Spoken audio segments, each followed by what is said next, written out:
you mentioned he's always got his note cards with him. The White House press secretary was very defensive when she was asked this question by a reporter about why Joe Biden needs his note cards, especially when he's visiting the southern border. Take a listen.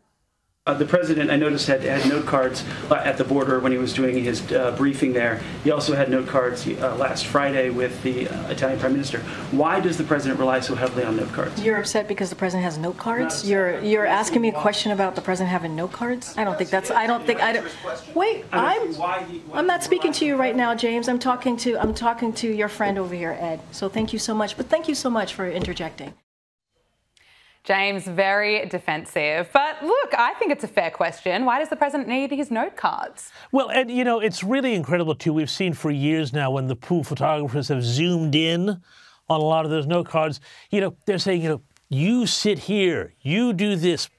The person on your left is this person. The person to your right is that person. So it's really quite, you know, basic, painful stuff here. And it really suggests that he needs so much help. And the reason why they're defensive, you know, it's not like he's sitting there with a briefing note that has, you know, the top line facts and figures that he can refer to. You know, all politicians, all presidents will have that. These are really scripted, big type things for a guy. They are just praying every time he goes out in front of the press that doesn't fall apart. Yeah, well, we'll wait and see what happens on Thursday because Joe Biden is set to deliver the State of the Union address. What can we expect? Will he fall apart? Well, no, look, I think they've managed to keep him together for things like that, but it's a high-energy, long speech, and so it's a very high-risk environment. My prediction is that he will deliver probably a pretty strong speech. I suspect that he's got, you know, some medical help that allows him to get through this sort of event, but we'll see about that. And what he's going to do is he's going to lay out a really, I suspect, big number of attack lines on the Republicans and start to really kick off the Democrat campaign from there, which will be Friday afternoon our time, and we'll be doing a big package on it Friday night at 8.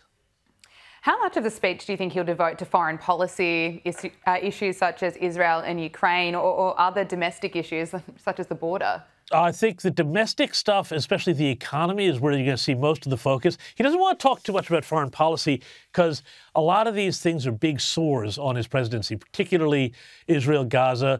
He wants that over because it's hurting his support with Arab American communities as well as the sort of the hard left communities in America. So he wants that over and done because that's really costing him support, and people are going to stay home on him on that. And then, you know, Ukraine, well, that's been very contentious, and it's not always entirely popular with Republicans. The southern border is a disaster. He'll claim victory. He'll say that the Republicans have obstructed border deals and so on. But the fact is, you know, in his first 100 days, he rescinded something like 94 executive orders that kept the border in some sort of control. So that open border, that's all on him. Yeah. Look, we've heard President Joe Biden say that he wants a ceasefire in the Israel-Hamas war. And this is really his message to Americans, that it's in the hands of Hamas. Take a listen. The hostage deal is in the hands of Hamas right now. Okay. Because they've been an offer, rational offer.